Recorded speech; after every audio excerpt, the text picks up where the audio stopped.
கர்த்தருடைய பரிசுத்த நாமத்திற்கு ஸ்தோத்திரம். இன்றைக்கி நம்ம வெளிப்படுத்துதல் 17வது அதிகாரம் 4வது வசனத்திலிருந்து தியானிக்க இருக்கிறோம். வெளிப்படுத்துதல் 17:4 ஜெபத்தோடு இந்த செய்திக்குள்ளே கடந்து செல்வோம். நன்றி பலி நன்றி பலி நல்லவரே உமக்குத்தான் அதிகாலை ஆனந்தமே என பாவம் திருப்பாதமே அதிகாலை ஆனந்தமே என பாவம் திருப்பாதமே நேற்றைய துயரமெல்லாம் என்றே மறைந்ததையா நேற்றைய துயரமெல்லாம் என்றே மறைந்ததையா நிம்மதி பிறந்ததையா அது நிரந்தரமானதையா நிம்மதி பிறந்ததையா அது நிரந்தரமானதையா கோடி கோடி நன்றி டாடி கோடி கோடி நன்றி டாடி கோடி கோடி நன்றி டாடி இரவெல்லாம் காத்தீர் இன்னும் ஒரு நாள் தந்தீர் இரவெல்லாம் காத்தீர் இன்னும் ஒரு நாள் தந்தீர் மறவாத என் நேசரே உறவாடி மகிழ்ந்திடுவேன் மறவாத என் நேசரே இன்று உறவாடி மகிழ்ந்திடுவேன் ஊழிய பாதையிலே உற்சாகம் தந்தீரையா ஊழிய பாதையிலே உற்சாகம் தந்தீரையா ஓடி ஓடி உழைப்பதற்கு உடல் சுகம் தந்தீரையா நான் ஓடி ஓடி உழைப்பதற்கு உடல் சுகம் தந்தீரையா வேதனை தோன்பமெல்லாம் ஒரு நாள் பிரிக்காதையா வேதனை தோன்பமெல்லாம் ஒரு நாளும் பிரிக்காதையா நாதனே ஓம் நிழலில் நாள்தோறும் வாழ்வேனையா நாதனே ஓம் நிழலில் நாள்தோறும் வாழ்வேனையா ஜபத்தை கேட்டீரையா ஜெயத்தை தந்தீரையா ஜபத்தை கேட்டீரையா ஜெயத்தை தந்தீரையா பாவா மனகாமலே பாதுகாத்து வந்தீரையா பாவ மனகாமலே பாதுகாத்து வந்தீரையா என்னாவில் உள்ளதெல்லாம் ஓந்தன் புகழ்தானே என்னாவில் உள்ளதெல்லாம் ஓந்தன் புகழ்தானே நான் பேசி மகிழ்வதெல்லாம் ஓந்தன் பெருமைதானே நான் பேசி மகிழ்வதெல்லாம் ஓந்தன் பெருமைதானே புதிய நாள் தந்தீரையா புது கிருபை தந்தீரையா புதிய நாள் தந்தீரையா புது கிருபை தந்தீரையா அதிசயமானவரே ஆறுதல் நாயகனே அதிசயமானவரே ஆறுதல் நாயகனே இயேசுவின் நாமத்தினாலே ஜெபங்களின் பிதாவே ஆமேன்.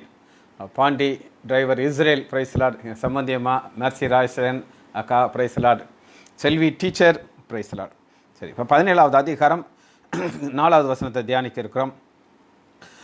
அந்த ஸ்திரீனா நான் உங்களுக்கு சொன்னேன், இது ஒரு சபை ஆளுகை அந்திகிறிஸ்துவினுடைய ஆளுகைக்குள்ளே இருக்கிற ஒரு சபை. இந்த சபைக்கு என்ன ஒரு சிறப்பு அம்சம் அவங்க நினைக்கிறாங்கன்னா இது பொதுவான ஒரு சபை. அதாவது உலகமெங்கும் ஒரே ஒரு சபை தான் இருக்கலாங்கிறது அந்திகிறிஸ்துவினுடைய கட்டளை. நீங்கள் உங்கள் கடவுளை கும்பிட்டுக்கோங்க, ஆனால் அந்திகிறிஸ்துவை தான் நீங்கள் வணங்கணும் அப்படிங்கிற ஒரு கண்டிஷன் இருக்குது. அதை நான் உங்களுக்கு ஏற்கனவே எல்லாம் சொல்லிட்டேன். ஆனால் இப்போ அந்த ஸ்திரீ எப்படி இருக்கிறாள் அப்படின்னு நம்ம பார்க்க போகிறோம். ரத்தாம்பரமும் சிகப்பான ஆடையும் தெரித்து. ரத்தாம்பரம்ங்கிறது என்ன ட்ரெஸ் அப்படின்னு கேட்டிங்கன்னா இங்கிலீஷில் ஸ்கார்லெட் அப்படின்றது. ஸ்கார்லெட் ஸ்பெல்லிங் சொல்கிறேன், SCARLET ஸ்கார்லெட். இது லக்ஸரினா என்னது, ஒரு பெரிய பணக்காரனுடைய ஒரு பேசிக் ட்ரெஸ் ரத்தாம்பரம். பைபிளில் ரத்தாம்பரம் போட்டாலும் எங்கே போனார்னு உங்களுக்கு காட்டுறேன். லூக்கா 16வது அதிகாரம் 19 வசனம். லூக்கா 16:19. ஆயுசிரியமுள்ள ஒரு மனுஷன் இருந்தான். ஐஸ்வர்யம் உள்ள மனுஷனுடைய வாழ்க்கையில் அவனுடைய ஐஸ்வர்யத்தை காட்டுறதுக்கு என்ன கலர் போடுறான்னா, அவன் இரத்தாம்பரமும் வெளியேற பெற்ற வஸ்திரமும் தரித்து அனுதினமும் சம்பிரதாயமாக வாழ்ந்துக்கிட்டு இருந்தான். சம்பிரதாயமான வாழ்க்கை தான் வாழ்ந்துக்கிட்டு இருந்தான். நல்லா கேட்டுக்கோங்க, இந்த பைபிளில் நீங்கள் எத்தனை தடவை வாய்ச்சாலும் இது எந்த பாவமும் செய்தான்னு சொல்லி பைபிளே நீங்கள் பார்க்க முடியாது. ஜெபத்தியமா பிரைஸ்லர் எந்த பாவமும் செய்தான்னு சொல்லி பார்க்க முடியாது. ஆனால் இவனுடைய வாழ்க்கையில் நரகத்துக்கு போன ஒரே ஒரு காரணத்தை உங்களுக்கு நான் காட்டுறேன். 30வது வசனம், மரித்தொழிந்து ஒருவன் அவரிடத்தில் போனால் மனம் திரும்புவான். அப்போ இவங்க மனம் திரும்பாத ஒரு வாழ்க்கை வாழ்ந்தாங்க. ஏன் நம்ம மனம் திரும்ப வேண்டும் அப்படின்னு நீங்கள் கேட்டிங்கன்னா, நம்ம பிறக்கிற சுபாவத்தோடு நம்ம பரலோகம் போக முடியாது. பிறக்கிற சுபாவம், ஏன்னா நம்ம பாவத்திலேயே கர்ப்பம் தரிக்கப்படுகிறோம். அப்படி பாவத்தில் கர்ப்பம் தரிக்கப்படுகிற நாம் பரலோகத்துக்கு போகிறதுக்கு ஜெபத்தியமாக பிரைசலாட் பரலோகத்துக்கு போகிறதுக்கு கண்டிஷன் இருக்குது. பார்த்தீங்களா, யோவான் 3வது அதிகாரம் 3வது வசனம். மனம் திரும்புதல்ல என்ன நடக்குது அப்படின்னு கேட்டிங்கன்னா, ஒருவன் மறுபடியும் பிறவாவிட்டால் மறுபடியும் பிறக்கிற ஒரு அனுபவம். நான் 2000 ரட்சிக்கப்பட்டேன். 2000க்கு முன்னாடி என்னுடைய வாழ்க்கை வேறு, 2000க்கு அப்புறம் என் வாழ்க்கை வேறு. அந்த ரத்தாம்பரம் ட்ரெஸ்ஸை நான் என்னுடைய வாழ்க்கையில் நான் எப்படி வச்சுருந்தேன்னா, நான் ரட்சிக்கப்படுற டை கட்டியிருப்பேன். நான் ரட்சிக்கப்படுறதுக்கு முன்னாடி என்னை யார் பார்த்தாங்களோ அவங்களுக்கு தெரியும். டை இல்லாமல் நான் வரமாட்டேன். டை பின் வச்சுருப்பேன். ஒரு பெரிய கலெக்ஷனே வச்சுருந்தேன். எங்கே போனாலும் டை பின் தான் ஒரு 4-5 இருக்கிறதெல்லாம் வாங்கி வச்சுருவேன். ஏன்னா அதை அப்படி சொருக்கிட்டு வரும்போது தான் நமக்கு ஒரு பெரிய பெருமை இருக்கும். அதை பேஷண்ட்டை பார்க்கும்போது அப்படி முன்னாடி இவ்வளோ அந்த டை உள்ளாமல் இருக்க அந்த பின் குத்திக்கிட்டு இருக்கும். வித்தியாசமான கலர் டை வச்சுருந்தேன், வித்தியாசமான பின்லாம் வச்சுருந்தேன். என்றைக்கு ரட்சிக்கப்பட்டனோ அது தூரத்துக்கு போட்டேன். இது நமக்கு தேவையில்லை. இந்த கட்டுகளிலிருந்து நான் விடுதலை. இப்போ இது எனக்குள்ள ஒரு விடுதலை. இப்போ நல்லா கேட்டுக்கோங்க, மனம் திரும்பினானா பரலோகராஜ்யம் கிட்ட வந்துருக்கு. இந்த ஐஸ்வர்யம் உள்ளவன் ரத்தாம்பரம் ட்ரெஸ் போட்டுக்கிட்டு மனம் திரும்பவில்லை. அதுதான் அவனுடைய நரகத்துக்கு போனதுக்கு காரணம். சரி, இப்போ 4வது வசனத்தை வாசிங்க. அந்த ஸ்திரீ ரத்தாம்பரமும் சிகப்பான ஆடையும் தெரித்து. இதில் இப்போ நான் உங்களுக்கு ஒரு ஒரு ஒரு விளக்கத்தை காட்டுறேன். இந்த ஸ்திரீயை இன்றைக்கி எந்த சபை அப்படின்னு கேட்டிங்கன்னா, கத்தோலிக்க சபை இதுக்கு அடையாளங்க. நல்லா கேட்டுக்கோங்க. கத்தோலிக்க சபையில் பார்த்தீங்கன்னா போப் அப்படின்னு ஒருத்தர் இருப்பார். இந்த போப்பை குறித்து ஒரு பிபிசியில் நான் முந்தி ஒரு காரியத்தை பார்த்தேன். அவருடைய அந்த இதை காட்டுறாங்க, கபடை பார்த்தா அவருக்கு இருக்கிற ட்ரெஸ்ஸெல்லாம் நம்மளால் யோசிக்க முடியாது. அந்த அளவுக்கு எக்ஸ்பென்சிவ் ட்ரெஸ் எல்லாம் அவர்கிட்ட இருக்குது. இது அப்படி இருக்கு பாருங்கள். அவரை நீங்கள் யோசிச்சு பாருங்கள், அப்படி இருக்கும். ரத்தாம்பரமும் சிகப்பான ஆடையும் தெரித்து பொன்னினாலும் ரத்தனத்தினாலும் முத்துக்களாலும் சிங்காரிக்கப்பட்டு அவர்களுடைய ட்ரெஸ், அவருடைய வாழ்க்கை அதெல்லாம் பார்த்திங்கன்னா அப்படி ஒரு ஆடம்பரமான ஒரு வாழ்க்கை வாழ்கிறோம். இப்போ சரித்திரத்தில் இருந்து நான் உங்களுக்கு சில காரியங்களை இப்போ சொல்ல போயிடுறேன். ஏன்னா இது எப்படி சபைக்குள்ளே வந்துச்சுன்னு உங்களுக்கு தெரியணும். சரி, ரட்சிக்கப்பட்ட உடனே சபைக்கு நடந்தது என்ன அப்படின்னா, உபத்திரவம் நடந்தது. சரியா, உபத்திரவத்தை நம்ம பைபிளில் பார்க்க போயிடும். அப்போஸ்தலர் எடுத்துக்கொள்வோம். அப்போஸ்தலர் 8வது அதிகாரத்தில் சபைக்குள்ளே உபத்திரவம் வந்தது. 1வது வசனம் பாருங்கள். அவனை ஸ்தேவானது கொலை செய்து சவுலும் சம்மத்திருந்தான். அக்காலத்திலே எருசலேமின் சபைக்கு மிகுந்த துன்பம் உண்டாயிற்று. இப்போ மிகுந்த துன்பம் உண்டாக அங்கே என்ன நடந்தது அப்படின்னு நீங்கள் பார்த்தீங்கன்னா, அந்த சபை அழிஞ்சு போகல. 4வது வசனம் பாருங்கள். எல்லாரும் சிதறடிக்கப்படுறாங்க. சிதறடித்து போனவர்கள் எங்கும் திரிந்து சுவிசேஷ வசனத்தை பிரசங்கித்தார்கள். சரிங்களா, ஆண்டவருடைய ஒரு சபைக்கு ஒரு உபத்திரம் வந்துச்சுன்னா அவங்க என்ன செய்கிறாங்க? சரி, அதில் அடுத்து என்ன நடக்குதுன்னு பார்த்தீங்கன்னா, 8வது வசனம் பாருங்க. அந்த பட்டணத்திலே மிகுந்த சந்தோஷம் உண்டாயிற்று. சபைக்கு துன்பம் வரும்போது மற்ற மக்கள்லாம் பார்ப்பாங்க, இது அழிஞ்சு போயிருன்னு சொல்லிட்டு. அழியாது. அது பல இடங்களில் போய் என்ன செய்யுது, சுவிசேஷம் சொல்கிறதுனால எல்லாருக்கும் என்ன வருது, பிரசங்கம் பண்ணுறாங்க. இப்போ சாத்தான் பார்த்தா இது சரிப்பட்டு வராது அப்படின்னு நினச்சிட்டு அவன் சபையை துன்பப்படுத்துறதை விட்டுட்டு சபைக்குள்ளே வந்துட்டான். எப்படி வந்தான் அப்படின்னு கேட்டிங்கன்னா, ஒரு ராஜா ஒரு ஆள் இருந்தார். அவங்க அம்மா ரட்சிக்கப்பட்ட அம்மா. இந்த ராஜாக்கு ஆண்டவர் அறியாத மனுஷன் மகன். ஒரு யுத்தத்துக்கு இவர் கிளம்பிகிட்டு இருக்கார். அந்த யுத்தத்துக்கு கிளம்புற நேரம் அம்மா சொல்கிறாங்க, எப்பா இயேசு தான்ப்பா உண்மையான கடவுள், அவர் சிலுவையில் நமக்காக மரித்தார், நீ அவரை ஏற்றுக்கொள்ள அப்படின்னு சொல்லி. இவருக்கு போகிற பிஸில் ஏமா அங்கே பாரு, அந்த இயேசுட்டு சொல்லி எனக்கு ஜெபம் பண்ணு, நான் போகிறது ஒரு டிஃபிகல்ட்டான ஒரு யுத்தத்துக்கு போயிட்டுருக்கேன், நான் மறிக்காமல் ஜெயத்தோடு பெற்று திரும்புறதுக்கு நீ அந்த இயேசுட ஜெபம் பண்ணு, நான் உயிரோடு வந்தால் நான் அவரை ஏற்றுக்கொள்கிறேன் அப்படின்னு போயிட்டார். அங்கே பயங்கரமான தோல்வி வர்ற சூழ்நிலை இருக்குது. இவர் இன்னும் கொஞ்ச நேரத்தில் இவங்க படையெல்லாம் அழிஞ்சு போயிருங்கிற மாதிரி இருந்துச்சு. பாண்டியை கரெக்டாக போட்டிருக்கேன், ஸ்கார்லெட், வெரி குட். அப்போ அந்த நேரத்தில் நல்லா கேட்டுக்கோங்க, தோல்வி அடைகிற நேரத்தில் அந்த ராஜா முழங்கால் படிட்டு ஒரு ஜெபம் பண்ணுகிறார். என்ன ஜெபம் பண்ணுறாருன்னா கேட்டிங்கன்னா, எங்கள் அம்மாவுடைய கடவுளாகி இயேசுவே, என் கடவுள் கிடையாது, எங்கள் அம்மாவுடைய கடவுளே, நீங்கள் உண்மையிலேயே ஒரு கடவுள்னானா எனக்கு நீங்கள் ஜெயத்தை கொடுக்கணும் அப்படின்னு சொல்லி. அந்த நேரத்தில் இந்த சரித்திர ஆசிரியர்கள் எழுதியிருக்கிறாங்க, வானத்திலேருந்து ஒரு சிலுவை போன்ற ஒரு அடையாளம் அப்படியே வந்து இந்த எதிரிகள் முன்னாடி அடிக்குதான். இவங்க ஒன்றுமே செய்யாமல் சிதறடிச்சு போய் தோத்துட்டாங்க.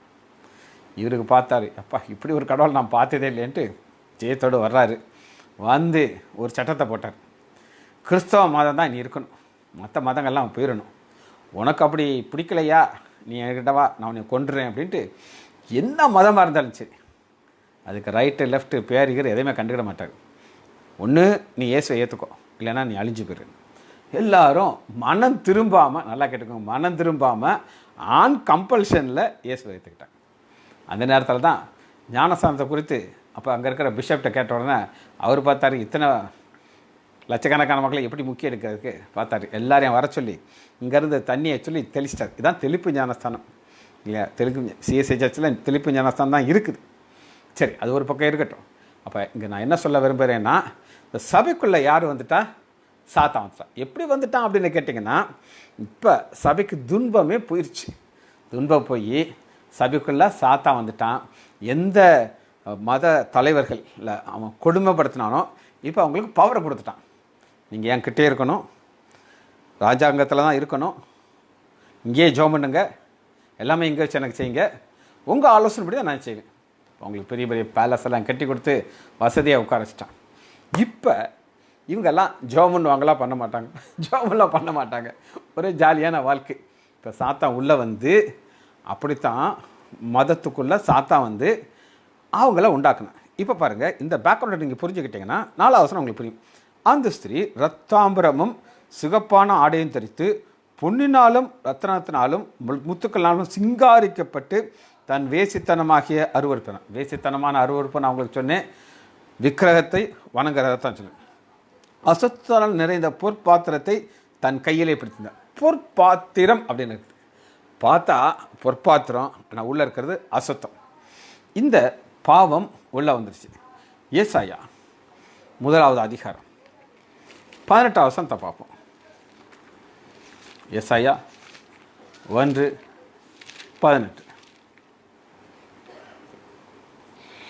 வழக்காடுவோம் வாருங்கள் என்று கர்த்தர் சொல்கிறார். உங்கள் பாவங்கள் சிவீரென்று உறைந்த மலையை போலிருந்தாலும் வெண்மையாகும், அவர்கள் ரத்தாம்பரம் சிவப்பாக இருந்தாலும். ரத்தாம்பரத்தை எதுக்கு ஒப்பிட்டு சொல்கிறாருன்னா அந்த பாவத்திற்கு ஒப்பிட்டு சொல்கிறார். அது பஞ்சை போல் ஆகும். சரிங்களா? ஒரு கன்வர்ஷன் ஆஃப் கலருங்க. சிகப்பு எப்படி மாறிடுது? சிகப்பு வெள்ளையாக மாறிடுது. இப்போ ஒரு சின்ன ஒரு ப்ராக்டிக்கலாக ஒரு காரியத்தை சொல்கிறேன், உங்களால் புரிஞ்சுக்கொள்ள முடியாதான பார்ப்போம். இங்கே எத்தனை பேர் நீங்கள் வெத்தலை போட்டிருக்கீங்க போடலை அப்படிங்கிறது தான் எனக்கு தெரியாது. ஆனால் வெத்தலை போட்டவங்களே நீங்கள் கட்டாயம் பார்த்துருப்பீங்க. சரி, வெத்தலைங்கிறது என்ன அப்படின்னு கேட்டிங்கன்னா, அந்த இலை என்ன கலரில் இருக்கும்? க்ரீன். சரியா? சிகப்பு கலரில் இருக்கிற வெத்தலையில் ஒரு வெள்ளை கலரில் உள்ள அந்த சுண்ணாம்பை தடவுறாங்க. நல்லா கேட்டுக்கோங்க. இலை க்ரீன், ஒயிட் உள்ள சுண்ணாம்பை தடவுறாங்க. இப்போ வாயில் போட்டாச்சுன்னா ஒன்று பச்சை கலராக ஆகணும் நம்ம நாக்கு, இல்லை என்ன கலர் ஆகணும்? வெள்ளை கலர் ஆகணும். அந்த என்ன கலர்? சிவப்பாகுது. பார்த்தீங்களா? இதை நீங்கள் புரிஞ்சுக்கிருக்கீங்களா? எனக்கே யோசித்து பார்த்துருக்கீங்களா? வெத்தலை கலரு க்ரீன், தடவுற இது வெள்ளை, ஆனால் சாப்பிட்டாச்சுன்னா நாக்கு என்ன இது? சிவப்பாரு. அந்த வசனத்தை பாருங்க, இப்போ உங்களுக்கு அது புரியும். ஏசாயா 1வது அதிகாரம் 18வது வசனம், வழக்காடுவோம் வாருங்கள் என்று கர்த்தர் சொல்கிறார். உங்கள் பாவங்கள் சிவீரென்று இருந்தாலும், ஸ்டீஃபன் ராஜ் பாஸ்டர் பிரைஸ்லார், உங்கள் பாவங்கள் சிவீரென்று இருந்தாலும் உறைந்த மலையைப் போல் வெண்மையாகும், அவைகள் ரத்தாம்பர சிகப்பாக இருந்தாலும் பஞ்சம். இது ஆண்டவர் செய்கிறாரு. யாருக்கு? அவரை ஏற்றுக்கொண்டவர்களுக்கு. கவி வாணி பாப்பா பிரைசலார். சரி, இப்போ வசனத்துக்குள்ளே வருவோம். 17வது அதிகாரம், வெளிப்படுத்துதல் 17வது அதிகாரம் 4வது வசனம். அந்த ஸ்திரீ ரத்தாம்பரமும் சிகப்பமான ஆடையை அணிந்து, இது எதை சொல்லுது? அவளுடைய ரிச்னஸ். அந்த ரிச்னஸை நம்ம பார்க்குறோம். இப்படிப்பட்ட ஒரு பெண் ஸ்திரீ அவள் என்ன செய்கிறா, அந்த நாமம் என்ன அப்படின்னு சொல்லி 3வது வசனம் 5வது வசனத்தை நான் வச்சுக்கிறேன். மேலும் ரகசியம். இது ஏன் ரகசியம்னு சொல்லி நான் உங்களுக்கு சொல்ல போகிறேன். மகா பாபிலோன் வேசிகளுக்கும் பூமியில் உள்ள அருவருப்புக்கும் தாய். பூமியில் உள்ள அருவருப்புனா இது ஒரு இடத்தை சேர்ந்தது கிடையாது. நல்லா கேட்டுக்கோங்க, திரும்ப நான் உங்களுக்கு சொல்கிறேன். இது உலகம் எங்கும் வரப்போகிறது, ஒரு ஏரியா கிடையாது. இப்போ தமிழ்நாட்டில் மட்டும் மத தடை சட்டம் இருந்துச்சு, இல்லை அது வேறு. ஆனால் இங்கே பார்க்குறது பூமி எங்கும் அருவருப்புகளுக்கு தாய். தாய்னா என்ன சொல்லுங்க பார்ப்போம்? தாயை போல் செய். அம்மா எப்படி இருக்கோ அப்படி தான் பிள்ளைகள் இருக்கும், அதான் தாய் என்ற நாமம் அவள் நெற்றியில் இருந்தது. அப்போ நாமம் நெற்றியிலே இருந்தது அப்படின்னா என்ன அர்த்தம் அப்படின்னு கேட்டிங்கன்னா, இதில் ஒரு வேசியை நம்ம பார்க்குறோம். அந்த வேசியுடைய நோக்கம் என்னன்னா அட்ராக்ஷன். தம்பி எபனேசர் பிரைஸ்லார் அவள் தன்னை எல்லாரும் பார்க்கணும்னு நினைப்பாள். ஒரு நடந்த சம்பவத்தை உங்களுக்கு சொல்கிறேன். சொல்ல கொஞ்சம் கூச்சமாக இருக்குது, இருந்தாலும் திரும்ப சொல்கிறேன் உங்களுக்கு. நம்ம செய்யாத பாவமா? எங்களுடைய சொந்தக்கார கல்யாணத்துக்கு நாங்கள் போயிருந்தோம். நான், என் மனைவி, என் பிள்ளைகளோடு நாங்கள் போயிருந்தேன். அங்கே ஒரு பொண்ணுன்னா ஒரு 30 வயசு இருக்கும். ஷாம் பிரதர் பிரைஸ்லர், ஷாம் காந்தி. அந்த பொண்ணு ஒரு லிப்ஸ்டிக் போட்டிருந்தா. அது ஒரு வித்தியாசமான கலராக இருந்துச்சு. கருப்பும் ஒரு சிகப்பும் கலந்த கலர். நான் என் வாழ்க்கையில் பார்த்ததே கிடையாது. நான் போகும்போது அந்த பொண்ணை பார்த்துட்டு போயிட்டேன். நான் திரும்ப என்னுடைய கண்ணு அதை பார்க்க, அதான் அந்த பொண்ணை இல்லை, அந்த உதட்டை பார்க்க தோணுது. அப்படி எனக்கு கூட ஒரு ஈர்ப்பு. நான் சொல்கிறேன், அப்போ நான் ரட்சிக்கப்பட்டேன். நான் ஒரு போதகர். அது எங்கள் சொந்தக்காரங்க கல்யாணம், ரொம்ப நெருக்கின சொந்தக்காரங்கள். எல்லாருக்கண்ணும் என்னை பார்க்கறது எனக்கு நல்லா தெரியுது. ஆனாலும் மறுபடியும் அதை பார்க்குறேன், அந்த உதட்டை பார்க்குறேன். எனக்கு அவமானம் வந்துச்சுட்டா, இப்படி அதை போய் பார்த்துட்ருக்கோமே அப்படின்னு சொல்லி. இதுக்காக சொல்கிறேன்னா, அதை அவள் பூசுறதுக்கு காரணம் எல்லோரும் அவளை பார்க்கணுங்கிறதுக்காண்டி இதாங்க. அப்போ அவள் இந்த ஈர்ப்பு சக்தி, அந்த வேசிங்கிற ஒரு பெண். நான் இந்த பொண்ணு வேசி நான் சொல்லலை, ஆனாலும் அந்த நோக்கம், அந்த லிப்ஸ்டிக். சரி, இதனால் அவர் சொல்லி இந்த லிப் சப்ஜெக்ட், இந்த லிப்ஸ்டிக் எப்படி வந்துச்சு அப்படின்னு நான் உங்களுக்கு சொல்கிறேன். சரியா? ஒரு சில நீங்கள் போடுறீங்களா இல்லையா எனக்கு தெரியாது, இருந்தாலும் கேட்டுக்கோங்க. இந்த குரங்கு இருக்குது பார்த்தீங்களா, பெண் குரங்குக்கு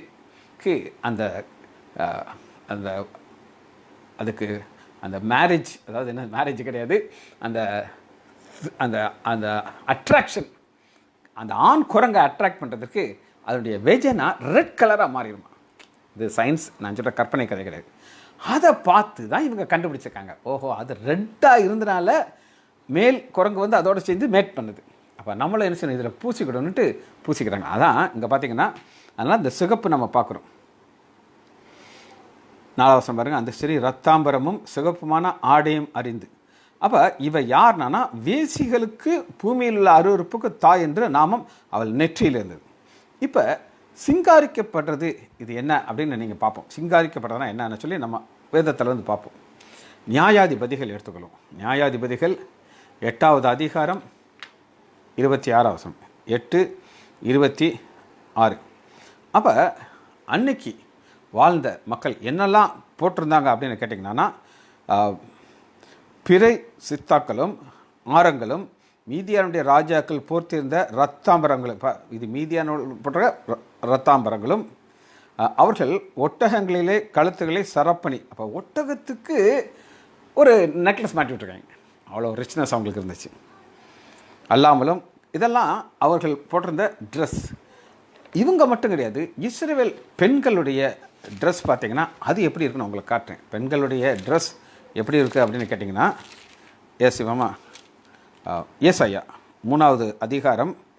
ஒரு ரெகுலர் பெண், நான் சொல்கிறது ஒரு வேசியை பற்றி சொல்ல, ரெகுலர் பெண் போட்டிருக்கிற ட்ரெஸ் இப்படி தான் இருக்குங்க. 18வது வசனம், 3வது அதிகாரம் 18வது வசனம். ஏசாயா, அந்நாளிலே ஆண்டவர் அவர்களுடைய ஆபரணங்களாகிய சிலம்பு, சுட்டி, பிறைத்தாக்கு.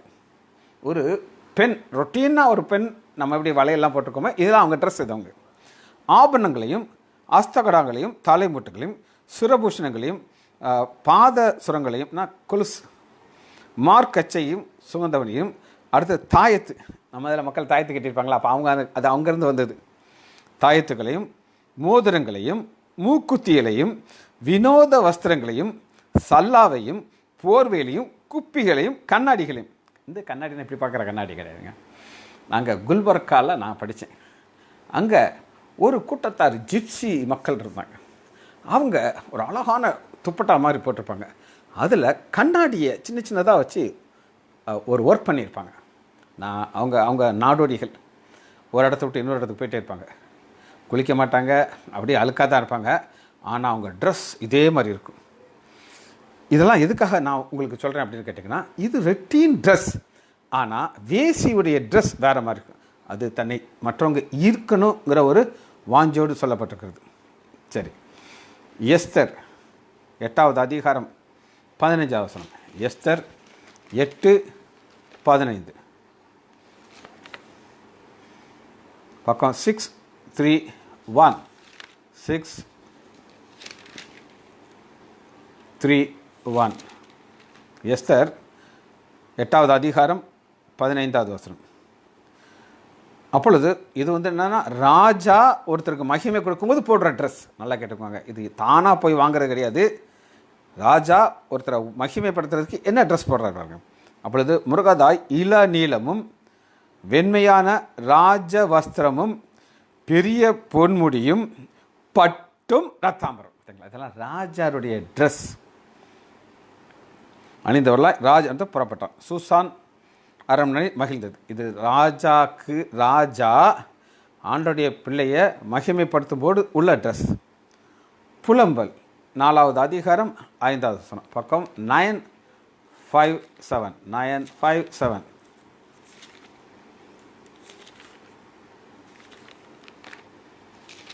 புலம்பல் எரேமியாவுக்கு எசேக்கியேலுக்கு முன்னாடி வரும். 4வது அதிகாரம் 5வது வசனம். ருசியான பதார்த்தங்களை சாப்பிட்டவர்கள் இவங்கெல்லாம் அழிவுக்கு முன்னாடி வாழ்ந்த வாழ்க்கை எரேமியா பாடுறாரு. வீதிகளில் பாலைக்கிடங்கள் ரத்தாம்பரம் உடுத்தி வளர்ந்தவர்கள் குப்பை மேடுகளில் அணித்துள்ளார். சரிங்களா? எப்படி ஆசீர்வாதத்தை சாபமாக மாற்றுகிறார் அப்படின்னு பார்க்குறோம். ஆசீர்வாதம் இப்படி ஆசீர்வாதம் இருந்தாங்க. அதை நீங்கள் இன்னும் கொஞ்சம் அழகாக பார்க்கணுன்னா 4வது அதிகாரம் 1 வசனம் வாசிப்போம். ஐயோ, பொன் மங்கி பசும்பொன் மாறி பரிசுத்த ஸ்தலத்திலே கற்கள் சகலவித வீதியிலும் முன்னிலும் கொட்டுண்டு போயிட்டு, ஐயோ தங்கத்துக்கு ஒப்பான விலையேறப்பெற்ற சியோன் குமாரர் குயவன் கைப்பான் இருக்குன்னா. அப்போ ஆண்டவருடைய பிள்ளைகளை எப்படி சாத்தான் ஆண்டவர்கிட்ட விக்கிரகத்தை கொண்டு வந்து வீழ்ச்சி அடைஞ்சு விற்கிறான். இன்றைக்கி நம்ம சாத்தானை பற்றி பேசிகிட்டு இருக்கோம். அதனால் சாத்தானை பற்றி ஒரு சில காரியங்கள் நமக்கு தெரியணும். அப்போ தான் நம்மளுடைய வாழ்க்கையில் கொஞ்சம் ஒரு கேர்ஃபுல்லான ஒரு வாழ்க்கையை நம்ம வாழ முடியும். இப்போ சாத்தானை குறித்து தெளிவான போதனையை ஆண்டவர் பைபிளில் கொடுத்துருக்கிறார். அதை நீங்கள் பார்க்கும்போது உங்களுக்கு எப்படி இருக்குன்னா ஒரு ஒரு ஒரு ஒரு அவேர்னஸ். சரி,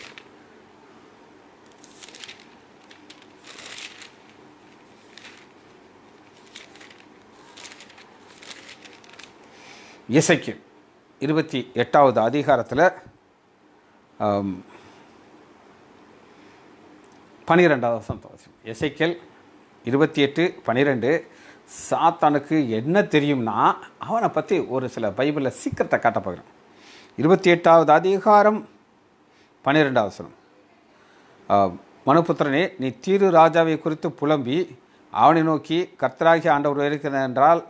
இப்போ நீங்கள் பார்த்தீங்கன்னா, நீங்கள் தீரு ராஜாவை பற்றி தான் நான் சொல்லியிருக்கு அப்படின்னு நீங்கள் கேட்கலாம். ஆனால் தீரு ராஜாவை பற்றி முதல்ல 10 வசனம் தான் தீரு ராஜாக்கு.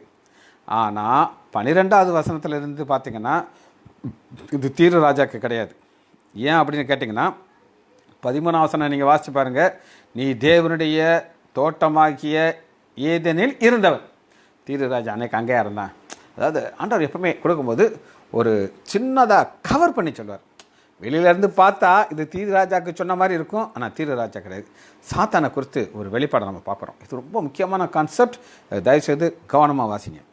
நீ ஞானத்தால் நிறைந்தவன் அப்படிதாங்க.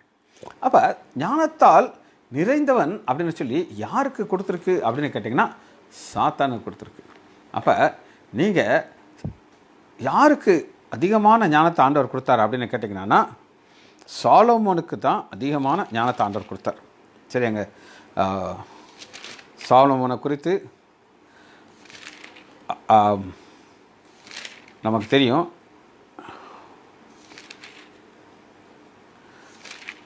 ஆண்டவர் சொல்கிறாரு, உனக்கு முன்னாடியும் உனக்கு பின்னாடியும் யாருமே அந்தளவு ஞானம் கிடையாது. வாசிப்போமா? 1 ராஜா கம்பேரிசன் காட்டுவோம். 1 ராஜாக்கள் 3வது அதிகாரம் 12வது வசனத்தை பாருங்கள். உன் வார்த்தையின்படி செய்தேன், ஞானமும் உணர்வும் உள்ள இருதயத்தை உனக்கு தந்தேன். ஞானமும் உணர்வும் உள்ளது. மரியா சிஸ்டர் பிரைசலர். இதிலே உனக்கு சரியாவன் முன் இருந்ததில்லை, உனக்கு சரியாவன் பின் இருந்ததில்லை. அப்போ ஆண்டவர் சாலோமுக்கு கொடுத்தது என்ன அப்படின்னு கேட்டிங்கன்னா ஒரு இருதயத்தை கொடுக்குறார், ஞானமுள்ள இருதயத்தை. இதில் முன்னாடியே பின்னாடி யாரும் கிடையாதுட்டார். ஆனால் சாத்தானுக்கு அப்படி கிடையாதுங்க. எசேக்கியேல் 28வது அதிகாரம் 12வது வசனத்தில் இந்த கம்பேர் பண்ணி வாசிக்கிறேன். கம்பேர் பண்ணதான் உங்களுக்கு புரியும். நீ ஞானத்தால் நிறைஞ்சிருச்சு. இனி நிறைஞ்சிச்சா அடுத்த ஓவர்ஃப்ளை வெளியில் தான் போகணும். அந்த அளவுக்கு ஞானம் யாருக்கு இருக்குது? சாத்தானுக்கு. எதுக்கு நான் சொல்கிறேன் அப்படின்னு கேட்டிங்கன்னா, சாத்தானுக்கு யாரை எப்படி அடிக்கணும்னு தெரியும். என்னையை குறித்து சாத்தானுக்கு தெரியும், எங்கள் அப்பாவை தெரியும், எங்கள் தாத்தாவை தெரியும், முப்பாட்டனாரை தெரியும். அவங்கள எப்படி விழுத்துனான்னு சொல்லி அவனுக்கு தெரியும். இப்போ நான் இன்றைக்கி இந்த மரியாள் இருக்கிறா, மரியாதையா நான் ஸ்பெசிஃபிக்காக சொல்கிறேன் அப்படின்னு நீங்கள் கேட்டிங்கன்னா, நான் ரட்சிக்கப்படுறதுக்கு முன்னாடியே மரியாள் எங்கள் ஆஸ்பத்திரியில் இருக்கேன். ரட்சிக்கப்படுறதுக்கு முன்னாடி நான் என்ன பாவத்தை செஞ்சிருந்தேன் அவளுக்கு கதை சொல்ல மாட்டான், அவங்க கழுத்தார்த்தாலும் சொல்ல மாட்டா, ஆனால் அவளுக்கு தெரியும். அப்போ என்னையை எப்படி வீழ்த்துறதுன்னு சாத்தாங்க. அதனால தான் அந்த வசனத்தை பாருங்கள். எசேக்கியேல் 28வது அதிகாரம் 12வது வசனம், நீ ஞானத்தால் நிறைந்தவன். 1 இது ஒரு குணாதிசயம். 2வது பாருங்கள், பூரண அழகுள்ளவன். பாருங்க, இந்த 2 காம்பினேஷனும். இப்போ பெர்னாட் ஷாட்ட போய் ஒரு அழகான பெண், மிக அழகான ஒரு பெண் போய் கேட்டுச்சான், ஐயா நம்ம 2 திருமணம் செய்துக்கலாம். பெர்னாட் ஷா பார்க்க ரொம்ப அசிங்கமாக இருப்பாராம். அதாவது அவரை நீங்கள் ஒரு மனுஷனால் பார்க்க முடியாது, அப்படி ஒரு அகோரமான ஒரு லுக்கு. ஆனால் பிரெயின் பெர்னாட் ஷா அந்தளவு ஒரு ஸ்காலர் அவர். இந்த பொண்ணு போய் கேட்குது, நம்ம 2 திருமணம் செய்ய மாட்டு. அவர் உடனே சொல்லியிருக்காரு, ஏம்மா திருமணம் செய்யலாம், சந்தேகமே இல்லை. ஆனால் நமக்கு பிறக்க போகிற பிள்ளைக்கு ஏன் அழகும் ஓன் அறிவும் வந்தால் நம்ம என்னமா செய்கிறது அப்படின்னாராம். எப்படிங்க? பெர்னாட் ஷாவுடைய அழகும் அந்த பொண்ணுடைய அறிவும் வந்தால் நம்ம என்ன செய்கிறது? அந்த பொண்ணு ஓடியே போயிட்டாலாம். இங்கே அப்படி கிடையாது.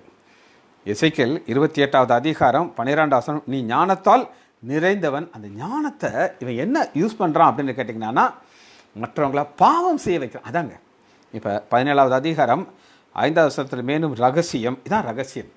என்ன ரகசியம்? அவன் ஞானத்தால் நிறைஞ்சவன், பூரண அழகுள்ளவன், எல்லாரையும் அட்ராக்ட் பண்ணுறான்.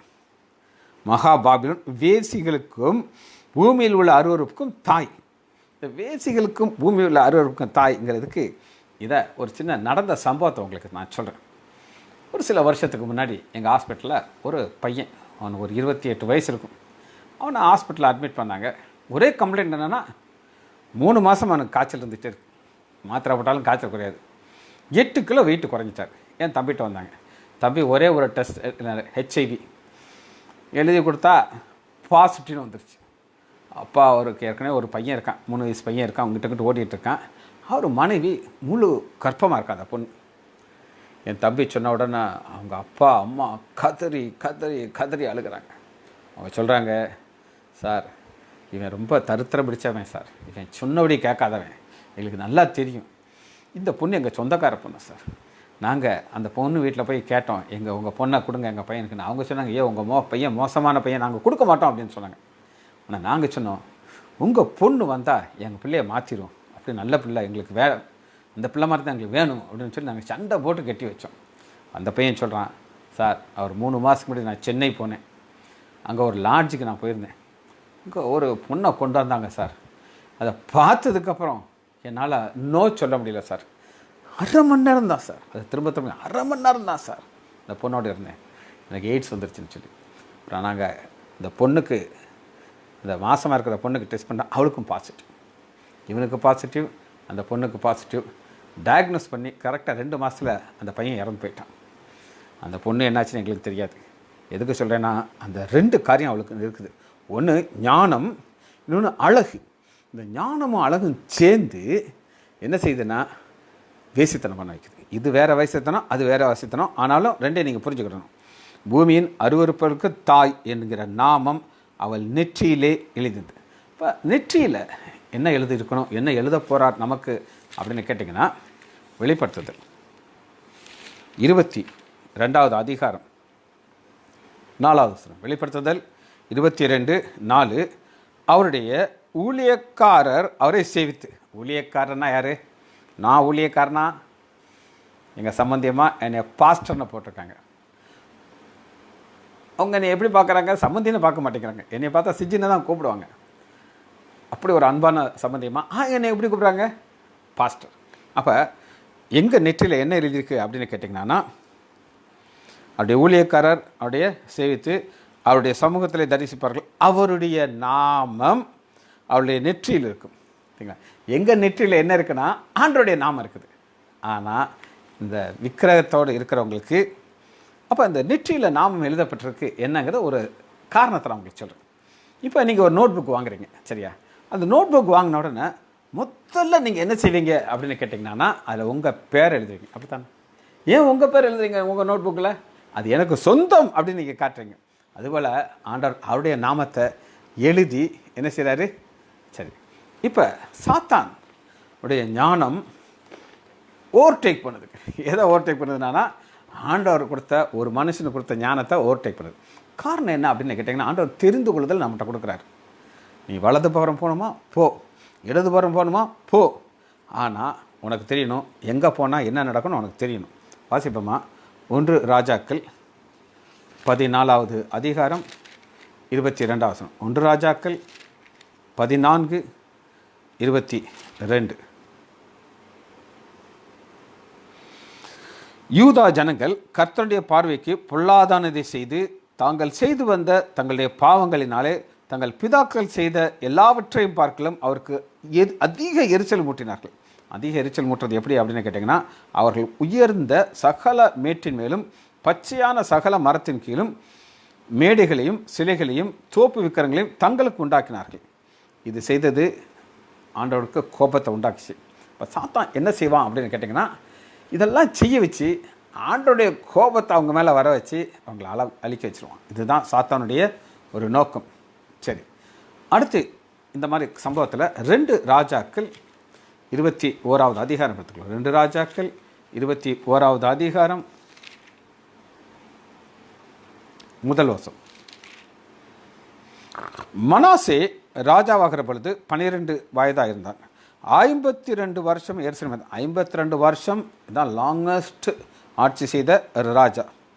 கர்த்தர் இஸ்ரேல் புத்திரருக்கு முன்பாக துரத்தின ஜாதிகளுடைய அறுப்பும்படி அவன் கர்த்தருடைய பார்வைக்கு பொல்லாப்பானை செய்து ஆடிங்க என்ன செய்கிறா பாருங்க, தன் தகப்பனாகிய எசேக்கியா ராஜா பற்றி உங்களுக்கு தெரியும். அவன் பையன் மேடைகளை திரும்பவும் கட்டி பாகாலுக்கு பலிபீடங்களை எடுப்பித்து இஸ்ரவேலின் ராஜாவாகிய ஆகாப் செய்தது போல விக்கிரக தோப்பை உண்டாக்கி வானத்தின் சேனைகளுக்கு பணிந்துடும். வானத்தின் சேனைங்கிறது என்ன அப்படின்னு கேட்டிங்கன்னா, இவங்களுக்கு விக்கிரகத்தை ஒன்று வச்சுருக்கிறாங்க. வானத்தின் சேனை அது அவங்களுடைய கடவுளாக அவன் மாற்றிடான். இது என்ன செய்து ஆண்டவருக்கு ஒரு கோபத்தை உண்டாக்குறது. 4வது வசனத்தை பார்ப்போம். அவனுடைய அடுத்த அருவருப்பை காட்டுறவங்களுக்கு, எருசலேமிலே என் நாமம் விளங்க பண்ணும் என்கிற கர்த்தர் சொல்லின கர்த்தருடைய ஆலயத்திலே அவன் பலிபீடங்களை கட்டி. பலிபீடத்தை வெளியில் வைக்கிறது வேறு, அதே ஆண்டவருக்கு பிடிக்காது. அவருடைய ஆலயத்தில் கொண்டு போய் எழுந்துச்சு நான் உழுதிக்கு வச்சிடறான். எவ்வளோ கேவலமாக இருக்குது பாருங்கள். கர்த்தருடைய ஆலயத்தில் 2 பிரகாரங்களிலும் வானசேனிக்கு பலிகளை கட்டி தன் குமாரனை தீமிடிக்க பண்ணி நாள் பார்க்குறவர்களையும் நிமித்தம் பார்க்குறவர்களையும் அஞ்சனம் பார்க்குறவர்களையும் குறி சொல்லுகிறவர்களையும் வைத்து இதெல்லாம் வச்சு கர்த்தருக்கு கோபம் உண்டாக்க அவன் பார்வைக்கு பொல்லாப்பனை செய்தான். இது இவன் செய்தானா சாத்தான் செய்தான்? இதுதான் கேள்வி. இவனுக்கு அப்பாவை தெரியும், எசேக்கியேல் அப்பா தெரியும், எப்படி நல்ல அப்பான்னு தெரியும். ஆனால் சாத்தானுடைய ஞானம் என்ன செய்யுதுன்னா கொஞ்சம் கூடுதல். ஏன்னா ரெண்டுக்கும் உங்களுக்கு கம்பேரிசன் காமிச்சேன். இப்போ சாத்தானுடைய ஞானங்கிறது அவன் ஞானத்தினாலே நிறைந்தவன், அவனுக்கு யாரை எப்படி அடிக்கணும்னு தெரியும். அப்போ அந்த நேரத்தில் நமக்கு ஆவியானவர் நமக்குள்ளே இருக்கணும், வேத வசனம் நமக்குள்ளே இருக்கணும். அப்போ தான் நம்ம ஜெயிக்க முடியும், இல்லைன்னா சான்ஸே கிடையாது. ரைட். எசேக்கியேல் 20வது அதிகாரம் 30வது வசனம். எசேக்கியேல் 20:30.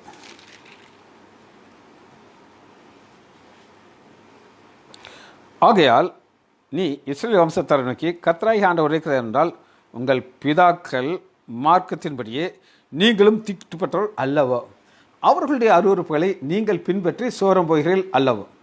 நீங்கள் 31 வசனம். எசேக்கியேல் 20:31. நீங்கள் உங்கள் பிள்ளைகளை தீக்கடிக்க பண்ணி உங்கள் பலிகளை செலுத்தும் பொழுது இந்நாள் வரையிலும் அவர்களுடைய எல்லா நகரலான விக்கிரகங்களும் நீங்கள் தீட்டுப்பட்டிருக்கிறீர்களே. இது எல்லாத்தையும் ஆண்டவர்னா என்னிடத்தில் விசாரிக்கும்படி. இதெல்லாம் எதுக்காக ஆண்டவர் சொல்கிறார் அப்படின்னு கேட்டிங்கன்னா, சாத்தானுடைய ஞானம் அது ஒரு ரகசியம். ரகசியம்னா அவனுக்கு தெரியும் யாரை எப்படி அடிக்கணும்னு சொல்லி.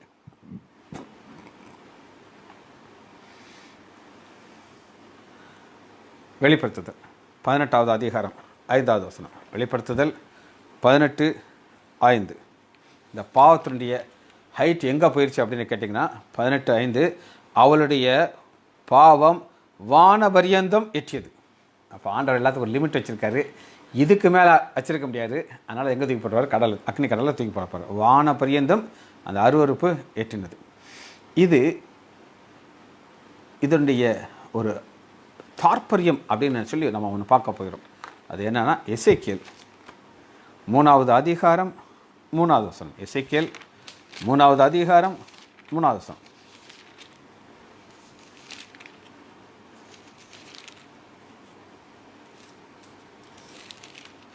சரி,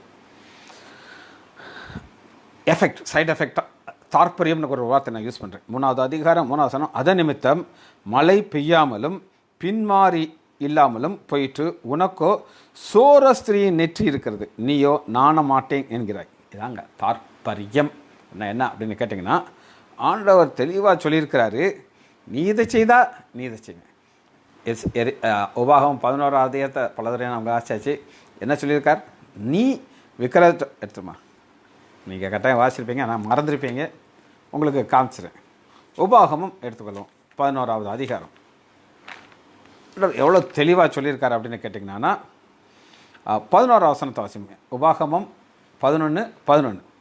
நீங்கள் சுதந்திரிக்க போகிற தேசமோ, முதல் வசனம் பாருங்க 10. நீ சுதந்திரிக்க போகிற தேசம் நீ விட்டு வந்த எகிப்தை போல் இராது.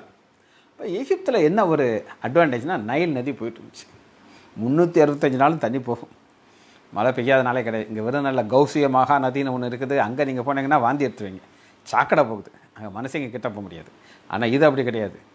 நல்ல தண்ணி, உள்ள மீன் கிடைக்கும், வெளியில் அவங்களுக்கு எல்லாமே கீரை எல்லாமே ஃப்ரீ. நீர்ப்பாய்ச்சல் உன் கால்கள்னாலே கால்கள்லாம் நீர் பாய்ச்சல்னா என்ன அப்படின்னு கேட்டிங்கன்னா, இப்போ விவசாயம் பண்ணுறவங்களுக்கு அது தெரியும். ஒரு பாத்தி கட்டியிருப்பாங்க, பாத்தியில் அந்த அந்த இதை லேசாக ஒரு மப்பட்டி காலச்சு லேசாக நாட்டினா தண்ணி உள்ளே வரும், ஃபில்லாக போயிடும். அப்புறம் அதை அடைச்சிடுவாங்க, எல்லாம் அழுகி போயிடும். இப்போ காலை வச்சு என்ன செய்யலாம்? தண்ணியை சப்ளை பண்ணிடலாம். இது லேசான தண்ணி. ஆனால் நீ போகிற இடம் அப்படி கிடையாது. நீங்கள் 11 வசனம் பாருங்கள். உபாகமம் 11:11.